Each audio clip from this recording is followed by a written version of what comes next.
You suggest that we need more orchestras, fewer armies.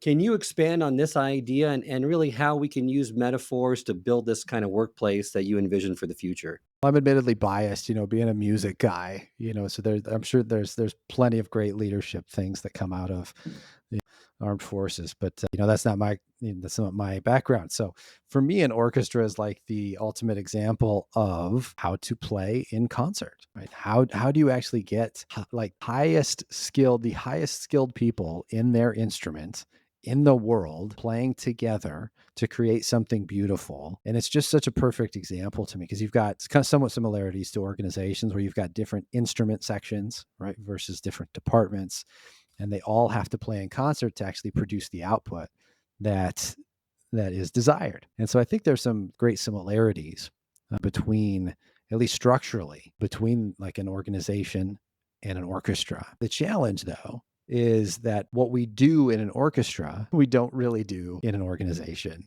right? So when we think about the way that great musicians practice, and so maybe you know this, maybe you don't, but like great musicians rest as intentionally as they practice. Greatest musicians rest 2 to 3 times, I think, more than the mediocre or poor musicians. There's a great study on this done with violinists years ago. But how can we say that of our executives? Can we say that of our vice presidents and managers, that they are intentionally resting and taking care of their human instrument, right? Like we don't do this at all in the corporate universe. It's go, go, go. Like, we wear exhaustion as a badge of honor, right? Like I'm going to put, I was at work until 4 a.m. on my tombstone kind of crap, right? Like it's like, right. So we just don't do the things inside the corporate universe that create great performance is part of the reason I use this metaphor, because when you look at the greatest performers in the world, what they do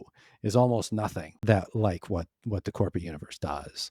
And so people have made this point too over the years with corporate athletes and with, looking at some of these studies about musicians. But the truth is that science really knows a lot how to create great performance in people. And we're really still not doing much of it inside of inside of the work world. That's unfortunate to see that disconnect is so common among many companies because you're right. An army is kind of that hierarchical structure focused on control, while an orchestra is about collaboration and creativity. And I love the metaphor because every member of the orchestra has a unique role, but together they create something far greater than any individual could achieve alone. And that's kind of the future of leadership, empowering people to bring their unique talents to the table to create something greater.